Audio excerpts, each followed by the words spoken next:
नमस्कार मंडळी, S S food कट्टा या चॅनलमध्ये आपलं स्वागत आहे.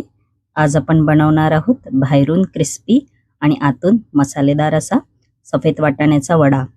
ही रेसिपी एकदम सोपी रेसिपी आहे आणि झटपट तयार होते. चला तर जराही वेळ न घालवता रेसिपीला सुरुवात करूया. इकडे मी बाउलमध्ये अर्धा कप तांदूळ घेतलेले आहेत. ते चांगले 2 तास भिजायचे ठेवलेले.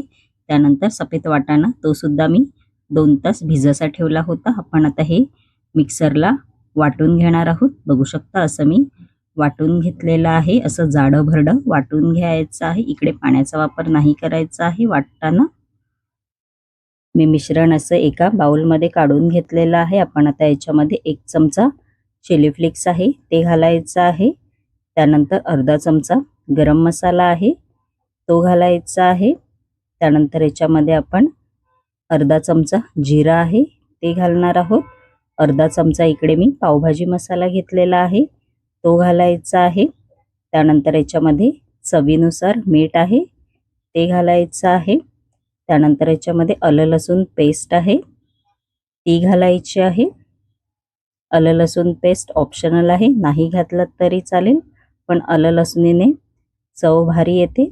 त्यानंतर बारीक चिरलेली कोथिंबीर आहे ती घालायची आहे. आपण आता हे मिश्रण आहे ते हाताच्या साहाय्याने असं मिक्स करून घ्यायचं आहे. बघू शकता तुम्ही आपलं मिश्रण आहे ते मिक्स करून झालेलं आहे. आपण आता या मिश्रणाचे छोटे छोटे असे वडे तयार करून घ्यायचे आहेत. असं छोटंसं मिश्रण घ्यायचं आहे, असं गोल गोल करून घ्यायचं आहे आणि त्याचे असे वडे करून घ्यायचे आहेत. बघू शकता जर पीठ हाताला चिकटत असेल तर तुम्ही तेल लावू शकता हाताला. बाकीचे सुद्धा मी असेच करून घेणार आहे.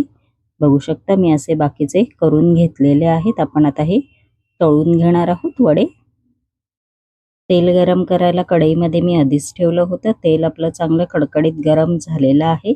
आपण आता जे वडे तयार करून घेतलेले आहेत बघू शकता तुम्ही, ते आपण आता या तेलामध्ये एक एक करून असे सोडायचे आहेत. व हाय टू मीडियम टू हाय फ्लेमवर आपण आता हे मस्तपैकी असे वडे लालसर होईपर्यंत तळून घ्यायचे आहेत. मध्ये मध्ये असे पलटी मारून घ्यायचे आहेत. बघू शकता तुम्ही एकदम छान लागतात हे वडे. हिरवी चटणी किंवा टॅमॅटो सॉस बरोबर खूपच छान लागतात. बघू शकता वड्यांना मस्तपैकी असा लालसर रंग आलेला आहे. बघू शकता तुम्ही आणि मस्तपैकी आपले सफेद वाटाणाचे वडे तयार झालेले आहेत. एकदम मसालेदार असे गरमागरम तुम्ही खाऊ शकता. आणि माझी ही रेसिपी कशी वाटली कमेंट बॉक्समध्ये नक्की सांगा. आणि अशाच नवनवीन युनिक रेसिपी जर तुम्हाला माझ्या चॅनलवरती पाहायच्या असतील आणि तुम्ही जर माझ्या चॅनलवरती नवीन असाल तर नक्की एस एस फूड कट्टा या चॅनलला लाईक, शेअर आणि सबस्क्राईबर करायला विसरू नका. धन्यवाद.